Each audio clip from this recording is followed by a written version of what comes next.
Hola, ¿cómo están amigos? Nosotros somos estudiantes de la Universidad Central del Ecuador, que en esta ocasión les vamos a hablar sobre las juntas en la construcción. Entre los integrantes tenemos a Brito Juan, López Franklin y Kinga Kadir.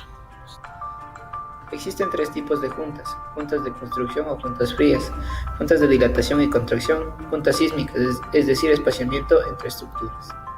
Se denominan juntas de construcción o junta fría a la unión entre un hormigón fresco y un hormigón endurecido o ya fraguado. Una verdadera junta de construcción debe unir el concreto nuevo al concreto ya existente y no debe permitir movimiento. Se consideran dos criterios para su ubicación: tipo de elemento y capacidad de construcción. Por esta razón, las vigas y losas serán analizadas separadamente de las columnas y muros. En vigas y losas es importante ubicar la junta perpendicular al refuerzo principal. Varillas se ubican generalmente a medio claro o en el tercio medio del claro.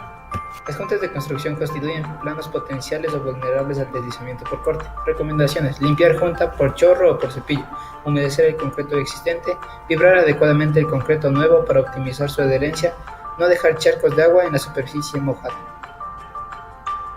Criterios de ubicación: ubicar en puntos donde no afecte la resistencia de la estructura, localizar a 1.50 metros mínimo de cualquier otra junta paralela, generar el menor número de juntas frías al mayor espaciamiento posible, fundir este tipo de junta en condiciones climáticas favorables.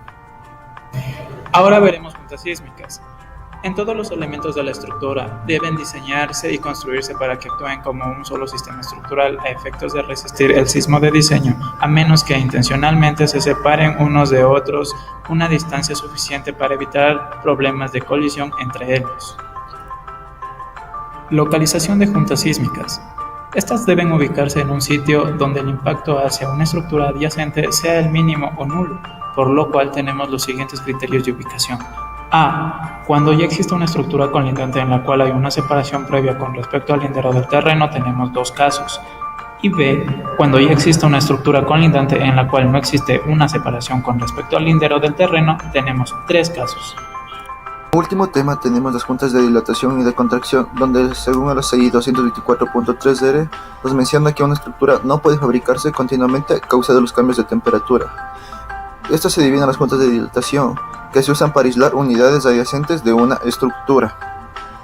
Entre los requerimientos que debe cumplir este tipo de junta tenemos que deben permitir la expansión y contracción del hormigón, permitir los cambios de las dimensiones de los miembros debido a las cargas y permitir también movimientos diferenciales en las cimentaciones. Entre sus utilidades tenemos en los edificios, donde las juntas de dilatación son para evitar sobreesfuerzos debido a las deformaciones por los cambios de temperatura. En estructuras de puentes también se colocan este tipo de juntas para que las deformaciones no produzcan esfuerzos adicionales en los soportes. Los factores a considerarse tenemos las dimensiones y configuración geométrica del edificio. Tenemos también el cambio de temperatura, donde nos dice que el cambio de temperatura no es el mismo para todas las partes de la edificación. La provisión de una temperatura de control y, por último, los materiales adoptados para la construcción de un determinado sistema estructural. En las juntas de contracción se pretende crear planos débiles en el concreto y regular la ubicación de grietas que se formarán como resultado de cambios dimensionales.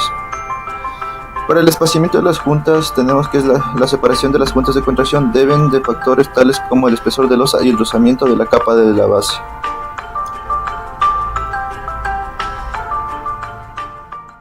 Created using Powtoon.